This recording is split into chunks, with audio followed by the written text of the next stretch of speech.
Boa noite, Dom. Gostaria de compartilhar com você uma experiência bem estranha que vivi com minha família.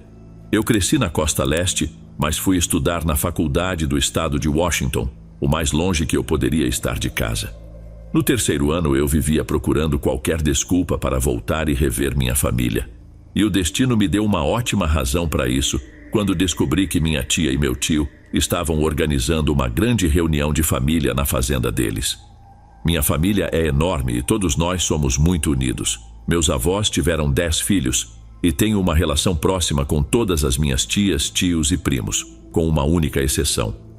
Dos 10 filhos dos meus avós, todos se casaram, menos o tio Renato, que passou boa parte da vida entrando e saindo da prisão. Ninguém via o tio Renato fazia um bom tempo. Minha avó até tentou manter contato, mas, devido ao jeito imprudente que ele escolheu levar a vida, eles acabaram se distanciando. Não porque ela quis, mas porque o Renato sempre foi, francamente, um encrenqueiro. Esse é um tema delicado, então, nas reuniões de família, evitamos falar dele. Peguei um voo para casa para a festa e fiquei animado ao ver que todos tinham comparecido. Minha tia e meu tio, os donos da fazenda, são bem mais velhos que os outros tios e tias. Além dos filhos deles, eu sou o primo mais velho. Como tinha muitas crianças lá e eu adoro uma brincadeira, sugeri que jogássemos um grande jogo de esconde-esconde. Os primos e as crianças adoraram a ideia e logo nos dividimos em equipes. A fazenda dos meus tios é enorme, cheia de lugares para se esconder. Minha tia disse que qualquer ponto na propriedade estava liberado. Só pediu que evitássemos a estrada principal. Embora não seja muito movimentada por estar no meio do nada, qualquer veículo que passa geralmente vem a cerca de 130 km por hora. Quando chegou a minha vez de me esconder, fui direto para o celeiro. Procurava um lugar interessante e logo me lembrei de um pequeno sótão acessível apenas por uma escada. Não era muito alto e a escada era robusta e segura. Então não me preocupei com o risco de alguém se machucar. Enquanto me aproximava da escada, algo no chão me chamou a atenção. Um monte de bitucas de cigarro perto da base. Sabia que minha tia e meu tio não fumavam, especialmente agora que meu tio tinha problemas pulmonares sérios. Achei aquilo estranho, mas deduzi que talvez algum trabalhador tenha passado por ali e fumado, ou até algum primo. Não pensei muito a respeito. Já trabalhei com gente que jogava as bitucas no chão, então não foi exatamente um alerta. Subi a escada e, ao chegar no sótão, a situação ficou ainda mais esquisita. Entre as caixas de armazenamento, havia lixo espalhado. Latas vazias, pacotes de batata frita, coisas do tipo. Achei estranho porque, considerando a condição dos meus tios, era difícil imaginar que eles conseguiriam subir ali para limpar. Resolvi dar uma olhada melhor. No chão empoeirado, reparei em pegadas. Fiquei quieto por um momento e tentei escutar. Achei que ouvi uma respiração, mas talvez fosse só a minha imaginação, fruto da tensão do momento. Fui me aproximando do fundo do sótão até que congelei. Ali, sentado e olhando diretamente para mim, estava um homem com uma aparência suja e desgastada. Minha reação imediata foi pensar que um sem-teto tinha encontrado abrigo no celeiro e estava acampando ali.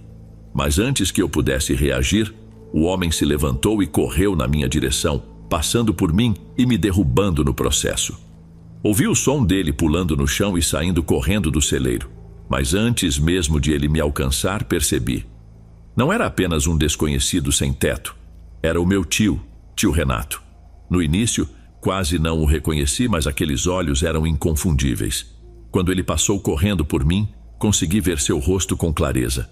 Em vez de fazer um alarde, desci calmamente e contei à minha tia e ao meu tio o que tinha acontecido. Eles ficaram indignados, mas também bastante assustados. Foram eles que expulsaram o tio Renato anos atrás, e ele os ameaçou várias vezes desde então. Saber que ele estava acampando no sótão fez minha tia empalidecer, como se tivesse visto um fantasma. Em pouco tempo, a notícia se espalhou pela festa, e o jogo de esconde-esconde foi interrompido. Mesmo assim, continuei brincando de bola com as crianças, tentando distraí-las. A polícia chegou logo depois e explicamos tudo a eles. Não tínhamos ideia de onde o tio Renato poderia estar, mas isso não fez muita diferença. Eles o encontraram cerca de 1 hora depois, andando ao lado da estrada, E assim que o policial se aproximou, ele tentou fugir. Não chegou muito longe. O oficial o deteve e, ao revistá-lo, encontrou uma faca de cozinha da casa dos meus tios. Sei que essa história pode não soar tão assustadora para alguns, mas pense no que seria estar no meu lugar ou no lugar dos meus tios. Imagine subir ao sótão e se deparar com um homem estranho encarando você.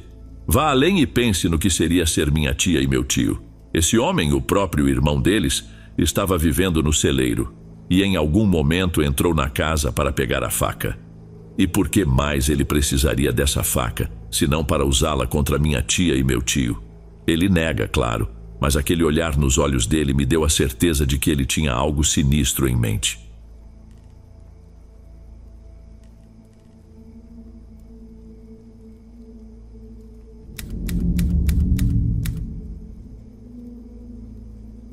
Na maior parte do tempo éramos aqueles bons garotos no ensino médio. Não éramos de ir nas festas badaladas, nem de nos meter em encrenca. E a maioria dos nossos fins de semana se resumia a passar o tempo no porão jogando jogos de tabuleiro ou no quintal, só relaxando. Mas numa noite específica decidi convidar mais pessoas para minha casa do que de costume. A noite estava linda e acabamos todos lá fora, batendo papo e curtindo a companhia um do outro. Conforme o céu foi escurecendo, um amigo sugeriu que jogássemos Manhunt, uma espécie de esconde-esconde para adultos, jogado em times. Fiz questão de formar dupla com a Camila. Na época eu era completamente encantado por ela e achei que esse jogo poderia ser a oportunidade perfeita para passar um tempo só nós dois. Minha cidade era pequena e todos no bairro se conheciam. Jogar Manhunt por ali não era nada demais. E os vizinhos já sabiam que se vissem gente correndo pelos quintais, não tinham com o que se preocupar. Pode soar estranho para alguns, mas numa cidadezinha como a minha isso era bem normal. Acho que as pessoas eram mais confiantes naquela época. Para minha sorte, Camila também tinha um interesse por mim, então conseguimos ficar juntos na mesma dupla. As outras pessoas também se organizaram em pares, e depois disso, sorteamos quem começaria como os procuradores. Não foi a nossa dupla. Eu estava super empolgado e um pouco nervoso com a ideia de passar aquela noite tão escura ao lado da Camila. Os dois procuradores foram até a garagem e começaram a contar até 100. Enquanto isso, todos os escondidos se espalharam pela rua, procurando os melhores lugares para se esconder. Para dar um toque a mais ao jogo, decidimos incluir um desafio extra. Em vez de só se esconderem, cada equipe precisava recuperar uma pequena bandeira escondida dentro da garagem. Se alguém conseguisse pegar a bandeira e se esconder de volta sem ser pego, a equipe que procurava perderia. Era uma mistura divertida entre esconde-esconde e captura da bandeira. Tinha também algumas pequenas regras, mas nada muito relevante. Eu percebi que alguns dos meus amigos estavam se esgueirando para os quintais dos fundos de algumas casas, onde estavam os esconderijos mais óbvios. Como eu sabia que eles procurariam ali primeiro, sugeri a Camila que ficássemos na frente das casas, o último lugar onde iriam olhar. Ela estava toda sorrisos, rindo e concordando com cada ideia que eu tinha. No final da rua, havia uma casinha menor, onde morava um senhor idoso que, infelizmente, havia perdido a esposa uns 5 anos antes. Ele era um cara bem bacana, e desde que ela se foi, passava a maior parte do tempo pescando ou perto da água. Por algum motivo, naquela noite, o barco dele estava estacionado no trailer na entrada da casa. Apontei para o barco e disse a Camila que seria um esconderijo incrível. Ela concordou, e nos esgueiramos para debaixo daquele enorme barco de pesca. Ali, debaixo do barco, ficamos bem próximos, trocando risadas e conversando em sussurros. Em um certo momento, ela disse que estava com frio e se aconchegou em mim. Pensei comigo mesmo que aquela noite já tinha alcançado a perfeição.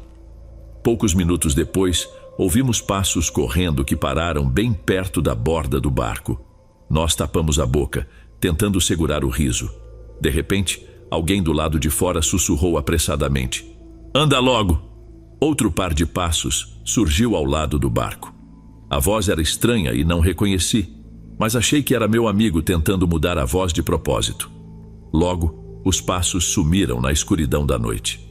Quando Camila e eu estávamos prestes a sair do nosso esconderijo para tentar pegar a bandeira, Ouvimos um grito desesperado. Socorro! Alguém me ajude! Saímos debaixo do barco assustados. O som era tão perturbador que parecia carregar uma dor e tristeza intensas. Era o senhor dono do barco onde estávamos escondidos. Felizmente ele me reconheceu. Ele estava visivelmente abalado, gaguejando e sem jeito. Em questão de minutos, todos os nossos amigos deixaram seus esconderijos e se juntaram a nós na entrada da casa do senhor. Com a voz fraca, ele explicou: eu estava lendo um livro quando 2 homens grandes usando máscaras invadiram. Eles roubaram meu cofre e saíram pela porta da frente. Tentei impedir, mas eles eram fortes demais. Meu coração doeu por ele. Corremos até a casa dos meus pais e minha mãe ligou para a polícia. Eles nos interrogaram, especialmente a mim e a Camila, já que havíamos visto 2 homens passando, mas não conseguimos identificar muita coisa. Nunca soube se eles conseguiram prender os ladrões.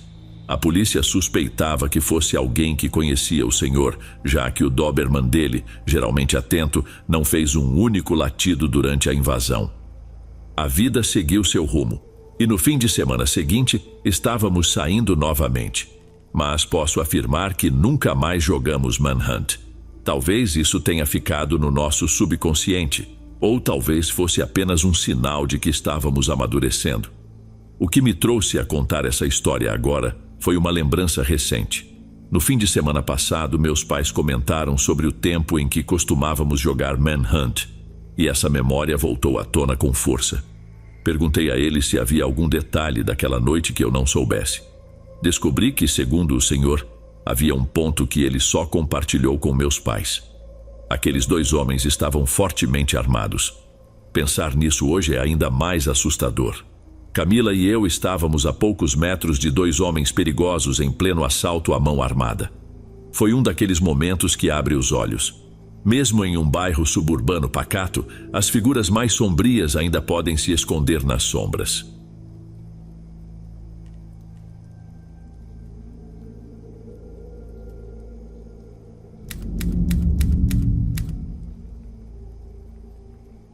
Há pouco tempo eu estava me aventurando nesse mundo dos encontros online. Nunca tive problemas em conhecer pessoas, o que considero uma coisa boa, mas a ideia de me conectar com alguém pela internet sempre me atraiu.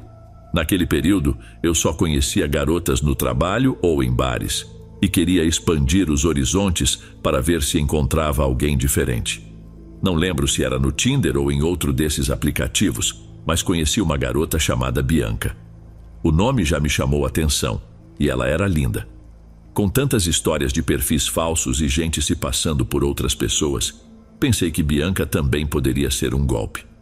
Tomei cuidado e puxei papo aos poucos, até ficar claro que ela era uma pessoa real. Sem hesitar, marquei um encontro. Decidi que jantar e drinks seria o plano. É o que eu conheço melhor. Mas ela tinha outros planos. Como eu estava nessa de explorar fora da minha zona de conforto, topei praticamente qualquer ideia. Ela sugeriu um lugar que me surpreendeu. Perguntou se eu conhecia uma floresta perto da minha cidade natal. Essa floresta é imensa, com uma trilha que se estende por vários estados, ou pelo menos é o que dizem. Acabamos combinando de nos encontrar nesse parque para o nosso primeiro encontro. Eu me preparei, cortei o cabelo e organizei um piquenique pra gente na floresta. Como o verão já tinha passado, marcamos no meio da semana esperando um local mais vazio. No dia passei para pegá-la no centro, do lado de fora do prédio onde disse que morava. Fizemos a viagem de 45 minutos até a floresta e, como imaginávamos, só havia um carro no estacionamento. Eu estava animado com a ideia de termos o lugar praticamente só para nós. Não que a presença de outras pessoas fizesse diferença, já que a floresta é realmente enorme. Ao lado do estacionamento, havia uma vista panorâmica incrível. Peguei na mão dela enquanto andávamos em direção à paisagem e, nesse momento, fiz uma surpresa. Revelei o piquenique. Ela ficou super animada e parecia realmente feliz. Nada muito elaborado, só alguns sanduíches e batatas fritas. Sentamos na toalha que eu tinha levado e aproveitamos para conversar um pouco. Foi um alívio ter um encontro fora de um bar ou de algum lugar cheio de barulho. Depois de guardar tudo, perguntei se ela queria explorar algumas trilhas. Ela me deu um sorriso, olhou ao redor e falou: "Na verdade, eu tenho uma ideia melhor, mas promete que não vai me julgar." Fiquei curioso e entrei no clima. Com um olhar meio tímido e uma voz hesitante, ela disse: "Vamos brincar de esconde-esconde." A sugestão era inesperada e um tanto esquisita, não era o que eu esperava quando ela disse que tinha uma ideia. Ela me deu uns tapinhas no braço, rindo, e disse: "Vamos, vai ser divertido. Só nós dois aqui na floresta se escondendo um do outro." Agora, escrevendo sobre isso, vejo o quão estranho pode soar, mas naquele momento, com o jeito brincalhão dela, parecia uma boa ideia. Honestamente, acho que não estava pensando direito, se é que você me entende. Topei e ela ficou ainda mais animada. Ela disse que eu deveria me esconder primeiro, enquanto ela contaria até 30. Evitei ir muito fundo na floresta, porque realmente não tinha ideia de onde estava me metendo. Corri um pouco mais para dentro, até encontrar um grupo de árvores densas que pareceram um bom esconderijo. Fiquei ali atrás das árvores e comecei a cronometrar no meu celular. Foi aí que, encostado na árvore, senti algo gelado tocar a nuca. Nem tive tempo de reagir antes de ouvir uma voz baixa, firme dizer: "Esvazie seus bolsos devagar. Coloque carteira, chaves e celular no chão, bem na sua frente. Não olhe para trás e nem pense em ser herói, a menos que queira sentir o peso desse aço frio aqui no seu pescoço." Fiz o que ele mandou. Senti a sua mão se estendendo à minha frente para pegar minhas coisas, mas mantive os olhos fechados. O que quer que ele estivesse usando para me ameaçar, pressionou ainda mais forte contra o meu pescoço e disse: "Agora conte até 1000 antes de se mover novamente. Se não fizer isso, sua noite vai piorar muito." Ouvi seus passos se afastando. Sem pensar duas vezes, comecei a contar até 1000, dominado pelo medo. Quando finalmente terminei a contagem, me virei e saí correndo da floresta.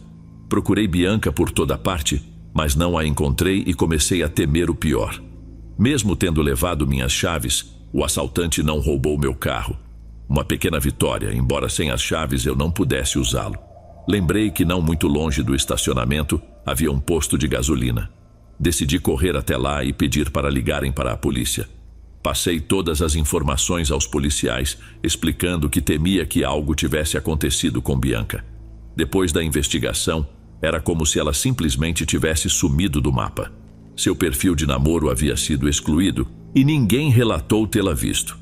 A polícia sugeriu que ela poderia estar envolvida com a pessoa que me assaltou, já que ninguém além de mim relatou seu desaparecimento. A gente nunca pensa que algo assim vai acontecer com a gente. Só espero que ela esteja bem, mas sabendo que talvez tenha tido envolvimento, também espero que ela não machuque mais ninguém.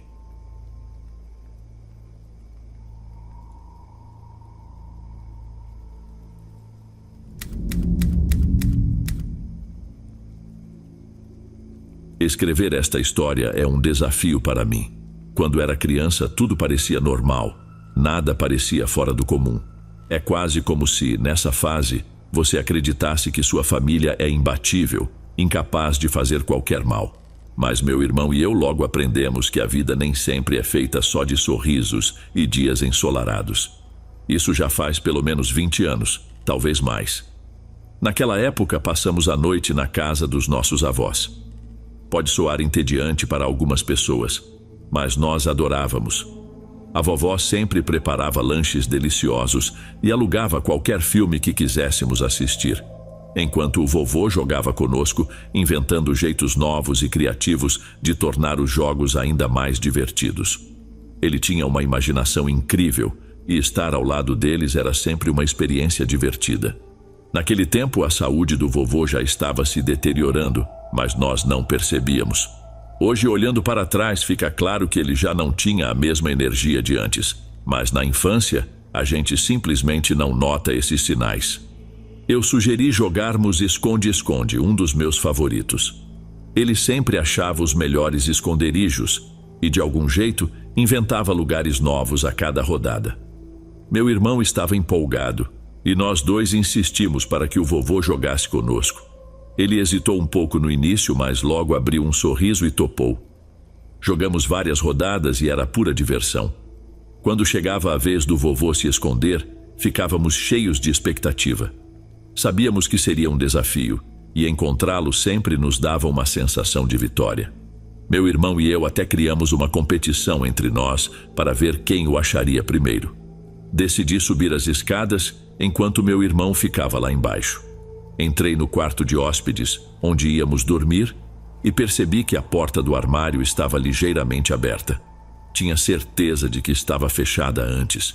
Com cuidado fui até lá e espreitei pela fresta. Vi o meu avô parado dentro do armário, olhando fixamente para a parede. Abri a porta e anunciei que o tinha encontrado. Ele não se moveu. Ficou imóvel, quase como uma estátua encarando a parede. Me aproximei mais um pouco e segurei a parte de trás de sua camisa xadrez. Quando disse o nome dele, ele se virou de repente e, com uma voz cheia de raiva e algo de cruel, gritou: "Afaste-se de mim!" Era quase como se ele fosse outra pessoa. Isso me deixou apavorado. Fiquei tão assustado que corri para a cozinha e caí no choro nos braços da vovó. Tenho certeza de que ela sabia o que estava acontecendo, mas ainda assim me confortou. Nem 2 minutos depois o vovô desceu as escadas com aquele sorriso animado e disse: "Acho que vocês não conseguiram me achar. Parece que venci esta rodada." A vovó foi até ele e, num sussurro, pediu que ele descansasse um pouco e fosse se sentar na poltrona. Ele parecia um pouco confuso, mas concordou. E lembro-me de sentir um misto de pena e medo, especialmente ao lembrar do olhar no rosto dele lá no armário. Passei o resto da noite apavorado. A vovó comentou com ele que eu não estava me sentindo bem e que ficaria no nosso quarto pelo resto da noite. Meu irmão não sabia de nada. Contei a ele que o vovô tinha gritado comigo, mas ele não acreditou. Disse que o vovô jamais faria algo tão assustador. No meio da noite, meu irmão me acordou assustado. Assim que percebi o nervosismo dele, perguntei o que estava acontecendo. Ele me disse que ouvia vozes vindas do armário, o mesmo onde o vovô tinha se escondido.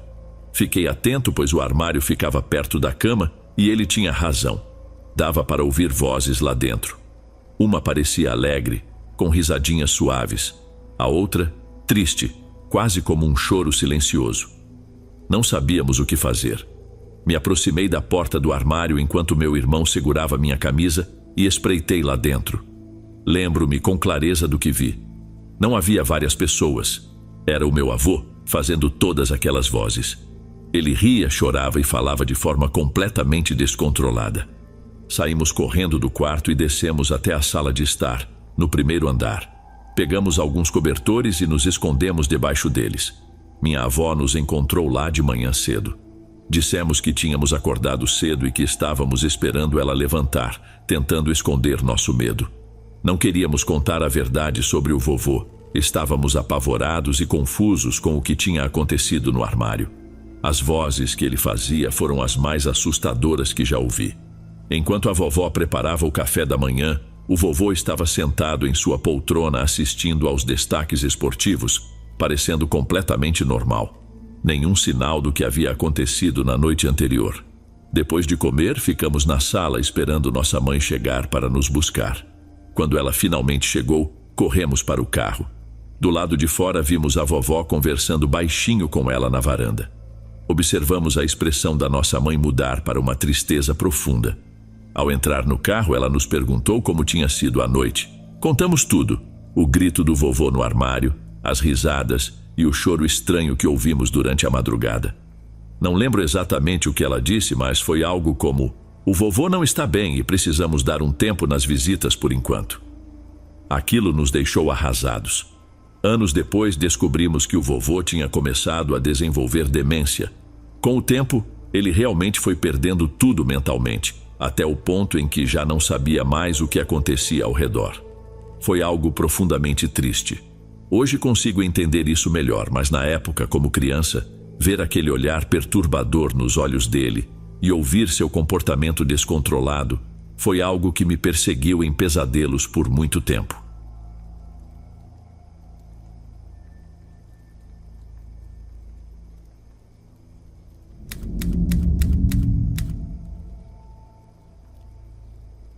Nada se comparava àquela clássica festa do pijama de aniversário na infância. Todo mundo junto, jogando, estendendo a noite até tarde. Você sabe como era. O dia estava lindo e a gente estava em 10 crianças ao todo. Assim que chegamos, partimos direto para uma partida de basquete. Como a ideia era passar a madrugada jogando PlayStation 2, resolvemos aproveitar o dia lá fora, já que o tempo estava firme, sem nenhuma ameaça de chuva. A gente organizou um torneio de 1 contra 1 e jogamos por um bom tempo. Não sei se as crianças ainda fazem isso, mas no bairro onde crescemos, puxávamos a cesta para a frente de casa. Quando algum carro passava, a gente dava uma pausa e saía da rua, mas isso não acontecia com muita frequência. Durante o jogo, notamos um carro cinza todo amassado que passava várias vezes. Em geral, nem reparamos nesses detalhes, mas o estado do carro e o número de voltas que ele dava chamaram nossa atenção. Não era a cada minuto, mas a cada poucos minutos ele voltava, o que deixava claro que não estava só dando uma volta no quarteirão. Na 4ª ou 5ª vez que ele passou, começamos a nos sentir um pouco desconfortáveis. Na última vez, ele parou no final da rua. A gente ficou olhando por uns instantes, mas logo voltamos ao jogo. Foi então que ele começou a dar ré, e aí sim todo mundo ficou um pouco apreensivo. Ele veio até parar bem embaixo da nossa cesta e abaixou o vidro. O homem tinha uma aparência estranha. Só me lembro da pele muito ruim, de um penteado esquisito e da voz extremamente fina quando falou: "Ei pessoal, vocês mandam bem no basquete? Eu estava indo ao parque para arremessar umas bolas, mas acabei sem nenhuma. Que tal me emprestarem a de vocês?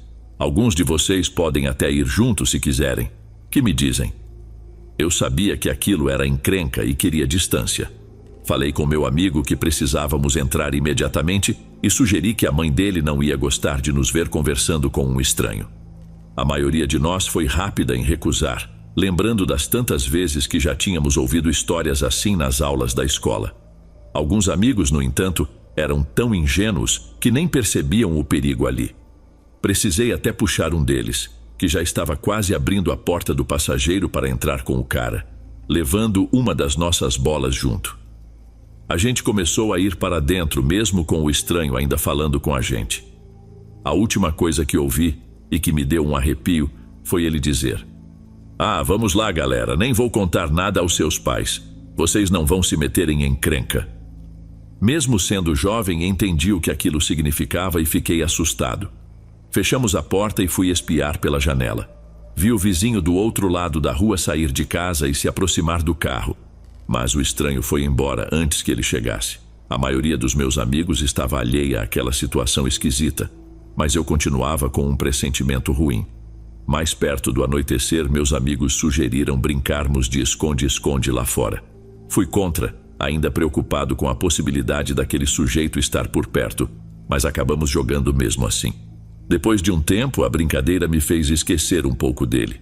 Enquanto me escondia, procurava um lugar onde ninguém pudesse me encontrar. Achei que tinha encontrado o esconderijo perfeito, mas estava prestes a descobrir que estava bem enganado. Atrás da cerca do meu amigo havia uma passagem estreita entre o fundo da cerca dele e a cerca do vizinho. Todas as casas daquela rua tinham cercas, então essa passagem se estendia quase por toda a quadra. Eu estava escondido naquela passagem estreita, confiante de que nenhum dos meus amigos pensaria em procurar atrás das cercas. Encostado em um dos pilares de madeira, de repente ouvi passos na grama alta. Como ninguém cuidava daquela área, a grama estava bem crescida. Olhei para o caminho e percebi uma figura se aproximando, mas a escuridão dificultava a identificação. Quando chegou mais perto, pude ver claramente quem era: o cara do carro cinza. Ele se aproximava com um sorriso largo e, em um sussurro levemente elevado, disse: "Ei, amigo, e aquela bola de basquete? Vocês parecem não estar usando agora." Respondi que não tinha uma e comecei a recuar devagar. Podia ouvir sua respiração e notar que ele acelerava o passo em minha direção. Se você está se perguntando por que eu não gritava por ajuda, a resposta é que fui ingênuo, acho. Estava com medo, sabia que a situação era ruim, mas, por alguma razão, sentia que se gritasse, aquilo só pioraria. Não sei explicar, mas era o que minha mente pensava naquele momento. Comecei a me mover mais rápido pela passagem, e ele também acelerou. Não sei o quão perto ele realmente estava, mas eu conseguia ouvir sua respiração, e parecia que ele estava logo atrás de mim. Foi então que uma voz alta gritou: "Ei, você aí, o que está fazendo? Você conhece esse garoto?" Continuei correndo. Ouvi o cara dizer algo em tom baixo e logo em seguida ele pulou uma das cercas. Corri com todas as minhas forças e gritei para os meus amigos se encontrarem na frente da casa.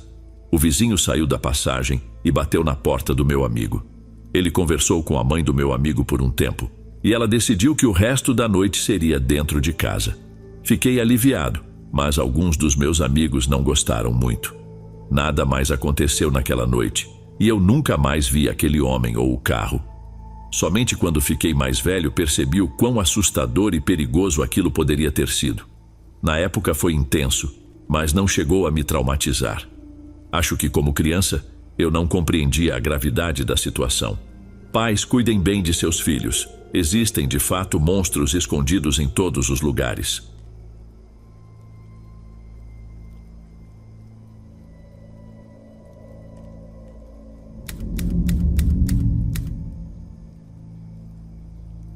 A história que vou contar aconteceu faz cerca de 15 anos, nos meus tempos de adolescência. Naquela época, eu tinha um grupo de amigos muito próximo. Alguns eram colegas da escola, outros vizinhos do bairro. Quase todas as noites a gente se reunia lá fora para brincar. Jogávamos queimada, pique-esconde e uma infinidade de outros jogos. A maioria de nós morava bem perto, com a casa mais distante ficando a umas 3 ou 4 quadras de distância, o que facilitava bastante para nos encontrarmos. Afinal, ninguém ali tinha idade para dirigir. Com o tempo, nossos pais foram nos permitindo ficar fora até mais tarde e começamos a dar um toque a mais nas nossas brincadeiras. Aumentávamos o território para se esconder quando jogávamos esconde-esconde e ajustávamos as regras para deixar tudo mais eletrizante. Uma noite, meu amigo Paulo sugeriu que fizéssemos um jogo de pique-esconde com lanternas no cemitério dali a alguns dias. Ele morava bem próximo de um cemitério local, a apenas umas 5 ou 6 casas da estrada principal, que era acompanhada de ponta a ponta por esse cemitério enorme. Todo mundo ficou animado com a ideia, menos eu. Meu sentimento era o oposto. Estava apavorado e não queria nem pensar em entrar ali. Mas é claro que não poderia demonstrar isso. Admitir o medo estava fora de questão, então acabei concordando. Combinamos de ir ao cemitério por volta de 6:30 ou 7 da noite, quando o portão lateral ainda estaria acessível. Assim poderíamos entrar, dar uma olhada e escolher um bom ponto para o jogo antes que escurecesse de vez.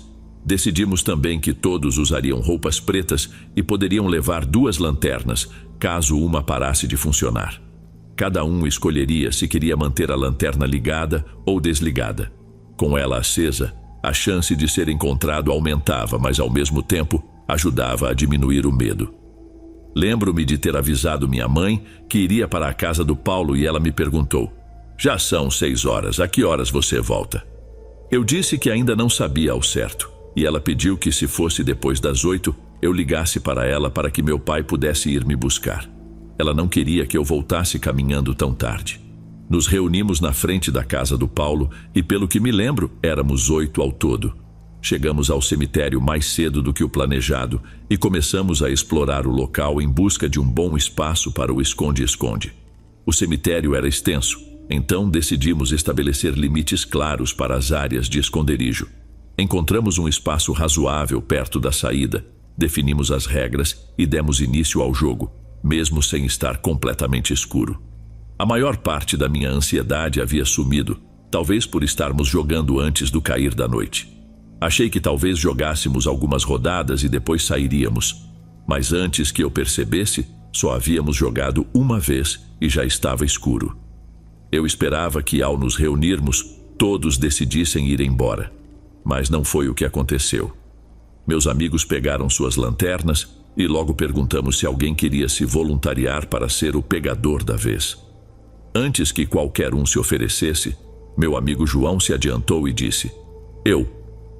Repassamos as regras. Quem fosse pego pelo feixe da lanterna estaria fora e teria que voltar para a grande árvore onde estávamos conversando antes. João ia contar até 50, o que nos deixava com pouco tempo para nos afastar muito da área combinada. Assim que ele começou a contar, todos corremos, apagando as lanternas e procurando bons esconderijos. Não fui muito longe. Achei uma lápide grande ao lado de uma árvore menor e me escondi atrás dela. Minha ideia era que, ficando mais perto, seria pego logo e poderia voltar para a árvore, onde esperava que outros amigos também fossem se reunir em breve. Eu conseguia ver João. Ele estava com a lanterna acesa e andando na direção oposta. Fiquei quieto, sentado. Ouvia o vento soprando contra a árvore à minha direita e, de repente, um barulho me assustou. Um grito veio de outra direção. João tinha encontrado alguém e eles estavam voltando para a árvore com a lanterna acesa. Decidi aproveitar essa chance para me mover devagar e chegar um pouco mais perto da árvore principal. Comecei a me deslocar silenciosamente com a lanterna apagada e avistei outra pessoa de preto, agachada atrás de uma lápide. Pelo que pude calcular, estavam a uns 15 metros de mim, embora com a escuridão pudesse ser mais perto. Fui em direção a eles pensando que poderíamos nos esconder juntos, mas conforme me aproximava, um cheiro terrível me envolveu. Era um cheiro ácido, difícil de identificar. Acendi a lanterna e vi que não era um dos meus amigos. Atrás da lápide estava um homem idoso, vestido de preto, com um capuz sobre a cabeça. Ele olhou diretamente para a luz da minha lanterna e disse: "Você seria um bom garoto e me ajudaria?" Senti meu corpo congelar, por mais que provavelmente só tenha parado por alguns segundos. Tentei dizer algo, mas as palavras não saíam. Quando finalmente percebi que precisava me mexer, o homem gritou de forma estridente: "Ajude-me!" Sem pensar duas vezes, comecei a correr, sacudindo a lanterna e gritando. Acho que estava tentando dizer fim de jogo, mas honestamente, provavelmente só estava soltando palavras sem sentido. Vi várias lanternas se acendendo e vindo rapidamente na minha direção. O homem, que ainda gritava, começou a me seguir. Quando os outros perceberam o que estava acontecendo e viram que não era uma brincadeira, houve uma corrida desesperada para a saída. O que deveria ser uma sequência de eventos nítidos ficou embaçado na minha mente, mas uma coisa ainda ressoa com clareza: os gritos de "ajude-me". Todos estávamos em choque ou tomados pelo medo, e ao sair do cemitério continuamos correndo em direção à casa do Paulo. Paramos no final da rua dele, a umas 5 casas de distância, mas mesmo de lá, ainda dava para ver o cemitério. Felizmente o homem não nos seguiu. Ele parou de repente na saída do cemitério e ficou ali, parado junto ao portão. Depois de um tempo começou a caminhar devagar de volta para dentro, até desaparecer por completo na escuridão. Voltamos para a casa do Paulo e nos reunimos no quintal, ainda tentando entender o que tinha acabado de acontecer. Para ser sincero, não lembro de muita conversa naquela hora. Acho que depois de alguns minutos, cada um começou a ir para casa e logo liguei para o meu pai me buscar. Passei algumas noites sem conseguir dormir direito, com medo de que aquele homem aparecesse na minha casa ou na casa de algum dos meus amigos. Depois disso, todos evitamos voltar para aquele cemitério. Hoje, como adulto, fico me perguntando: será que era só alguém tentando nos assustar, alguém com intenções mais sombrias, ou alguém que realmente precisava da nossa ajuda?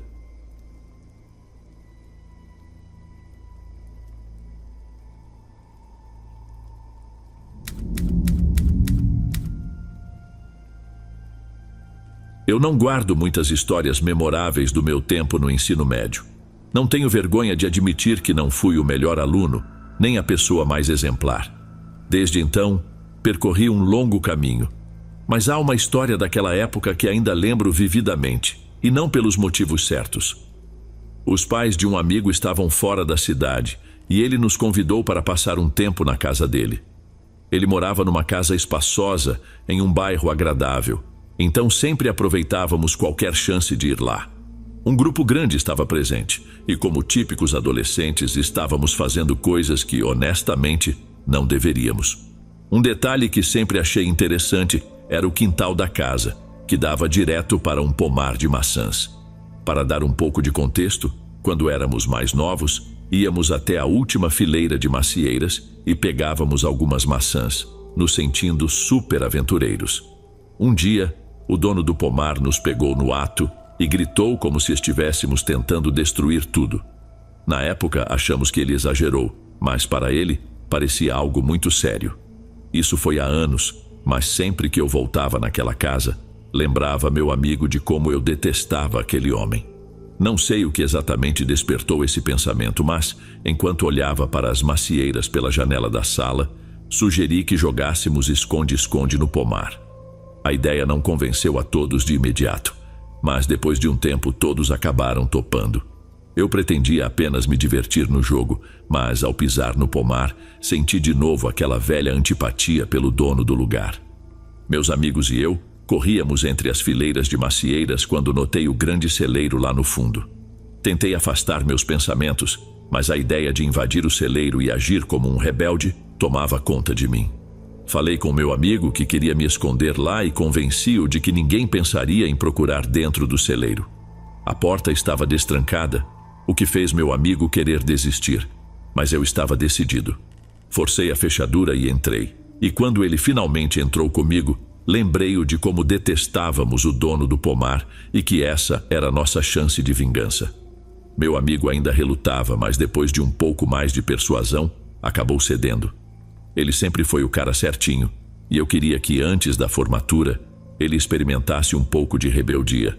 Só que aquele celeiro não era exatamente um armazém abandonado, era a loja do pomar, onde os visitantes compravam maçãs, sucos e outros produtos artesanais. Não sei bem o que me deu, mas comecei a bagunçar o lugar. Não causei nenhum estrago irreparável, mas derrubei tudo das prateleiras e joguei maçãs por todo o chão. Até peguei algumas garrafas de molho caseiro. Estava apavorado, admito. Sabia que estava infringindo a lei, e o medo do que poderia acontecer se eu fosse pego não saía da minha cabeça. Estávamos invadindo propriedade alheia e, além disso, causando estragos no lugar. As imagens de uma possível prisão começaram a me atormentar, e foi nesse instante que ouvimos o som de um chute na porta. Olhamos e lá estava o dono do pomar, de pé, segurando um rifle. Nos escondemos atrás de uma prateleira, torcendo para que ele não nos notasse. Ouvíamos seus passos lentos e a voz familiar de anos atrás, ordenando que saíssemos. Se ele tinha ficado tão bravo anos atrás por um punhado de maçãs, imagine agora, com o celeiro dele destruído. Ele se aproximava cada vez mais, seus passos ecoando como terremotos, e sabíamos que era só uma questão de tempo até ele nos encontrar do outro lado da prateleira. Então ele disparou um tiro de advertência no teto, quase nos fazendo gritar. Imediatamente nos levantamos e saímos em disparada pela porta dos fundos que havíamos arrombado, enquanto ele gritava para que parássemos. Mas não olhamos para trás. Só continuamos correndo como se nossas vidas dependessem disso. Zigue-zagueávamos entre as macieiras, torcendo para despistar o velho naquele labirinto de árvores.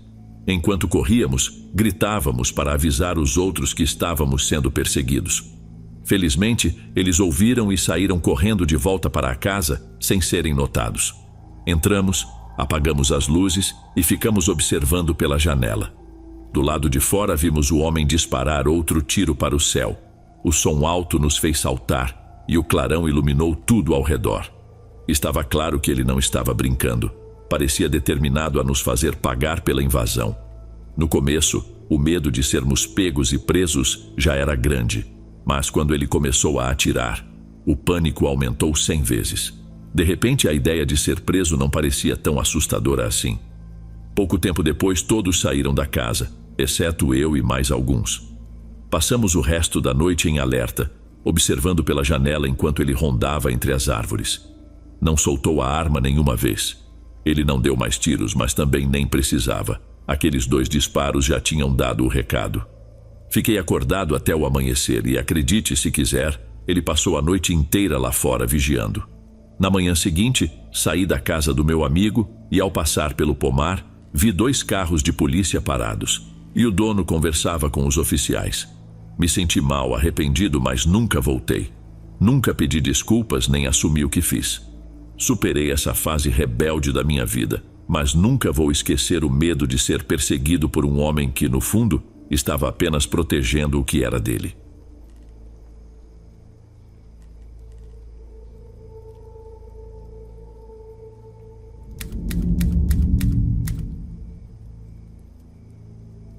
Há mais de 4 anos comecei a trabalhar em um armazém na pequena cidade onde nasci. Decidi sair quando minha saúde física começou a piorar. E após algumas experiências, fui diagnosticado com transtorno de pânico e ansiedade severa.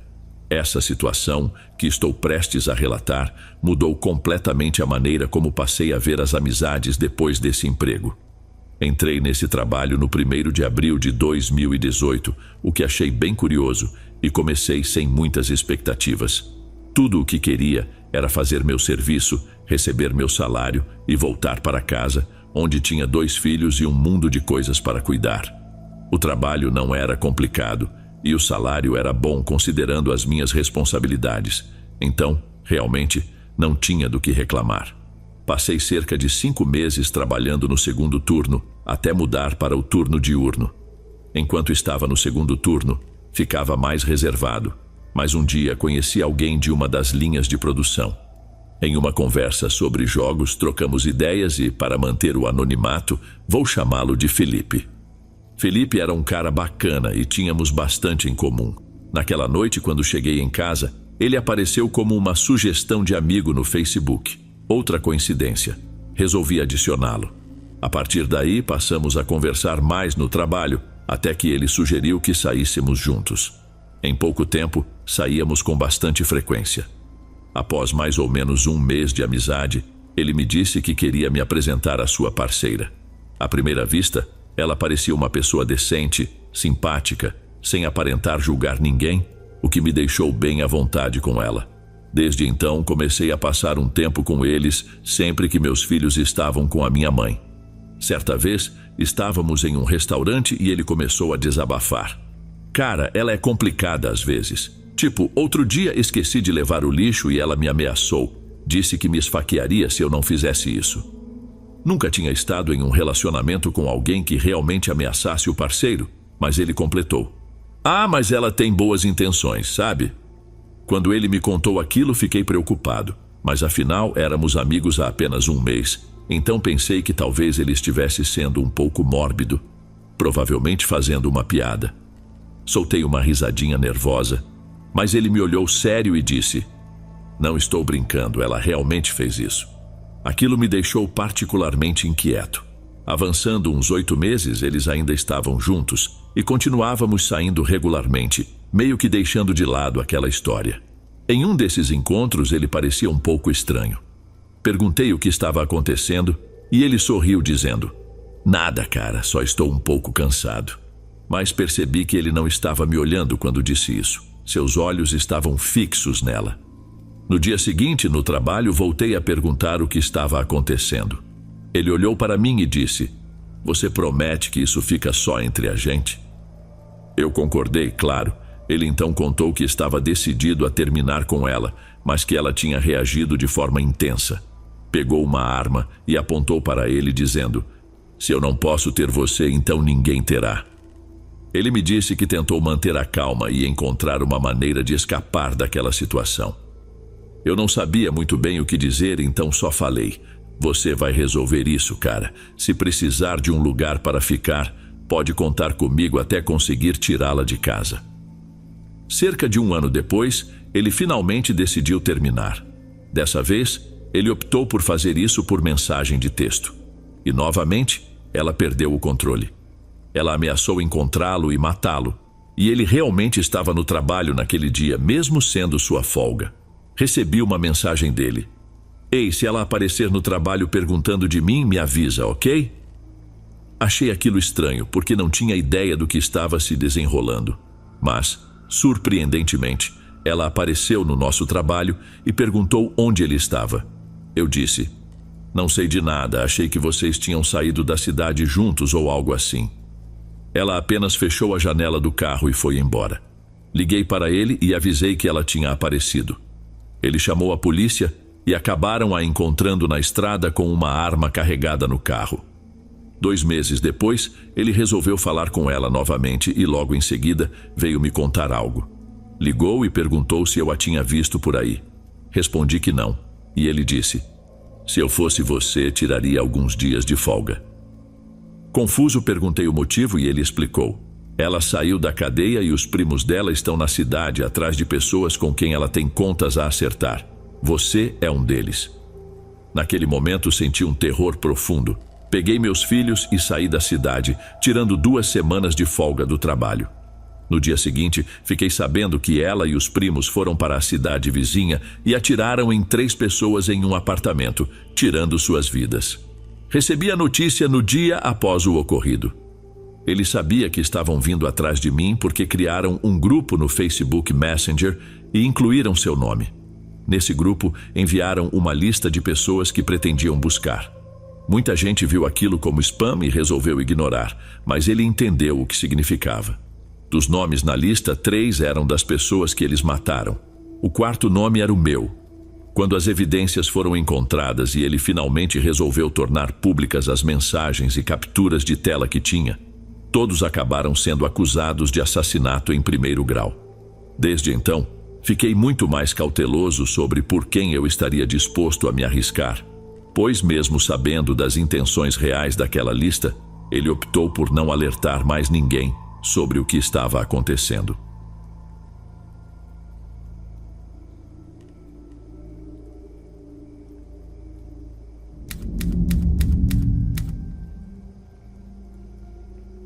Quando eu tinha 16 anos, minha namorada e eu estávamos no ônibus. Sim, éramos um casal de garotas, mas naquela época não estávamos fazendo nada além do simples prazer de estarmos juntas.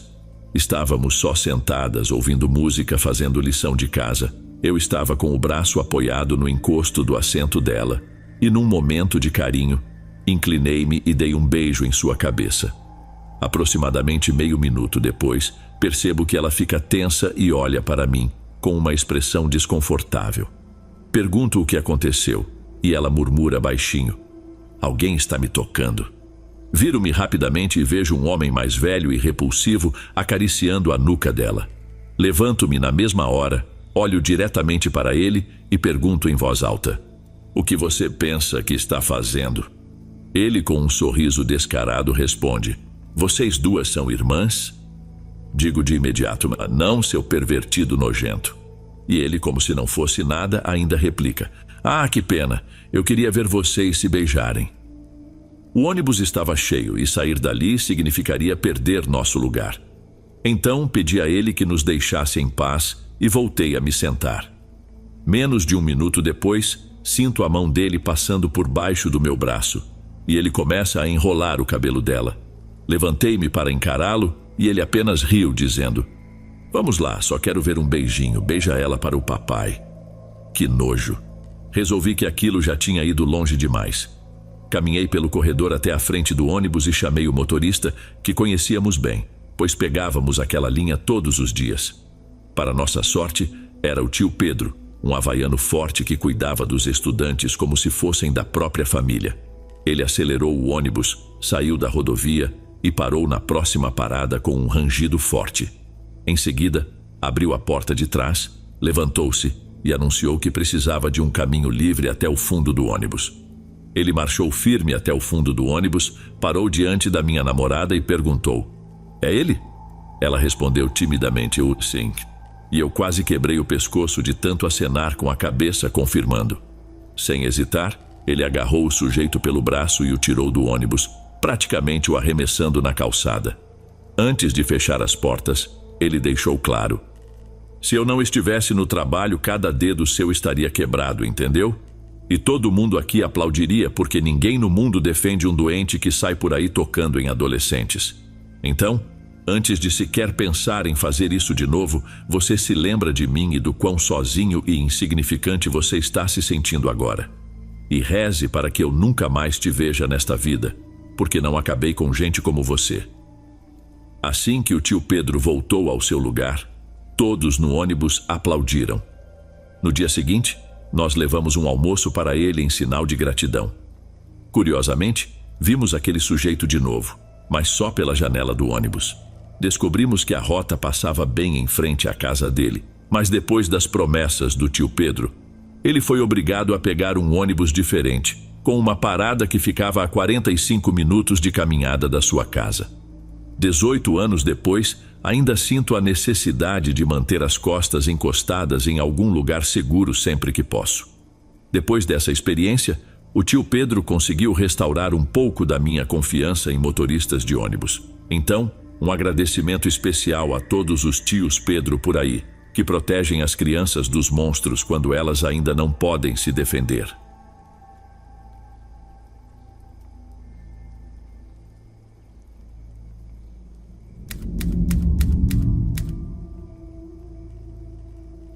Algo bem assustador aconteceu comigo ontem, e ainda estou tentando entender tudo. Deus do céu. Vou começar com um pouco de contexto. Moro na Irlanda, um país que, em geral, é bem tranquilo. Recentemente me mudei de Galway para Dublin, indo para o lado norte da cidade. Sei que essa é uma área considerada mais perigosa, mas nem de longe chega a ser tão ruim.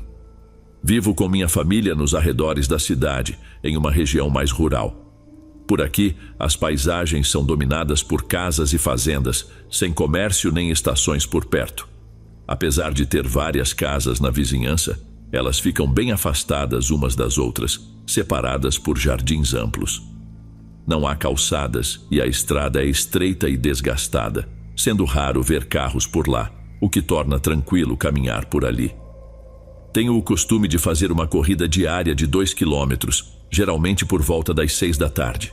Só que ontem, precisei estudar e acabei saindo para correr só lá pelas 9 da noite, quando já estava bem escuro. Vou descrever a cena para você. À esquerda da estrada havia uma casa com as luzes acesas, e à direita, um campo ou fazenda. Mais adiante, passava-se por um prédio abandonado e depois, uma área com árvores por uns 200 metros. Esse era o visual da estrada. Não era totalmente isolado, mas era assustador o suficiente para me deixar arrepiado àquela hora da noite. Como de costume, coloquei os fones de ouvido e aumentei o volume da música, quase não ouvindo nada ao redor. Quando entrei no trecho de árvores, estava escuro de verdade e as luzes da estrada piscavam, falhando em iluminar o caminho. Acabei ligando a lanterna para me guiar enquanto uma música de West Side Story tocava nos fones.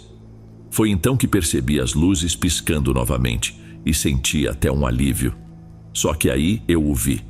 Uma figura parada, a uns 30 metros de distância, talvez uns 20 metros para dentro do meio das árvores.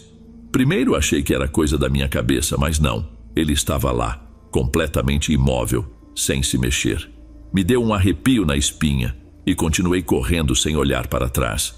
Reduzi o volume da música só por precaução para poder ouvir qualquer movimento da figura, caso fosse necessário correr. Acelerei o passo e passei por ela, ainda com o volume baixo. Quando já tinha me distanciado uns 100 metros, voltei a aumentar a música e tentei processar o que acabara de acontecer.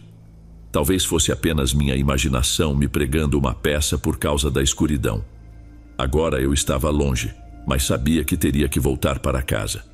Normalmente, caminho de volta à mesma distância que corro, o que significava que eu teria que passar por aquele lugar outra vez. Desta vez as luzes estavam piscando, mas permaneciam acesas a maior parte do tempo. Tentei ficar atenta ao ponto onde tinha visto a figura antes, mas não havia mais nada lá. Mesmo assim, eu continuava assustada. Desliguei a música e comecei a correr mais rápido por aquele trecho, movida pelo medo. Foi então que, de repente, um homem pulou do outro lado da rua, bem na minha frente. Parecia ser a mesma figura. Fiquei parada por um segundo, chocada, até que ele começou a se mexer.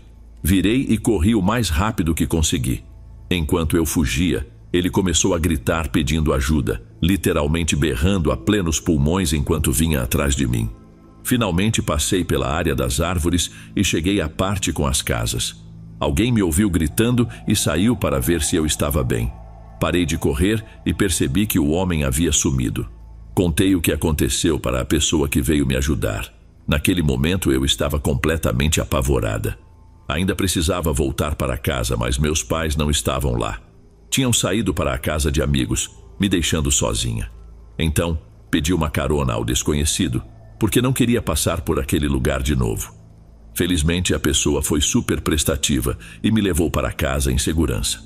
Ao chegar, tranquei todas as portas e chequei tudo para ter certeza de que estava segura. Pouco depois meus pais chegaram, mas preferi não contar nada para não preocupá-los. Hoje, não saí para correr, pois estou realmente com medo.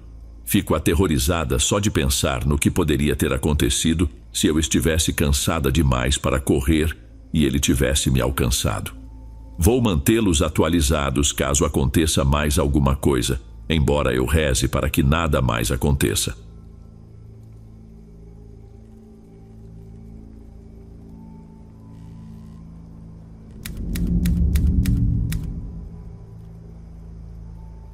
Cresci ao lado do meu pai e do meu irmão. Minha mãe faleceu quando eu tinha 10 anos. Naquela época, eu tinha 13 e meu irmão 16, e ele costumava sair com amigos.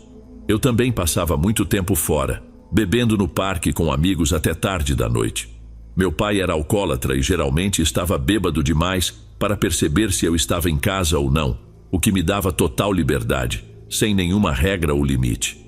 Meu pai costumava trazer para casa pessoas que também lidavam com o alcoolismo ou usavam drogas. Muitas vezes, ao voltar para casa, eu os encontrava desmaiados ou dormindo de tanto beber, sem notarem que eu tinha chegado, e eu ia direto para o meu quarto. Certa noite voltei de uma saída com amigos já de madrugada. Passei pela sala a caminho do meu quarto e vi meu pai adormecido na poltrona. Um homem que ele havia trazido estava ali. Devia ter em torno de 50 anos e eu não o reconhecia. Ele olhou para mim de um jeito estranho, sorriu e tentou puxar conversa, mas eu estava ansiosa para ir direto para o meu quarto. Troquei de roupa, colocando meu pijama e fui em direção ao banheiro. No caminho, ouvi a voz dele. "Você fica bonita nesse pijama", ele disse com um sorriso que me deixou assustada. Em vez de seguir para o banheiro, voltei para o meu quarto e fechei a porta atrás de mim. Meu quarto tinha uma fechadura e eu não hesitei em usá-la. Logo depois ouvi-o tentando abrir a porta. Fiquei aterrorizada, percebendo que suas intenções não eram boas. Empurrei a cama contra a porta para bloquear a entrada, caso ele tentasse arrombá-la. Ele começou a bater na porta. "Só quero dizer olá, não seja tão rude, abra a porta." Permaneci em silêncio, em pânico, sem saber o que poderia acontecer a seguir. Eu era uma garota esperta de 13 anos e naquela hora soube que estava em perigo.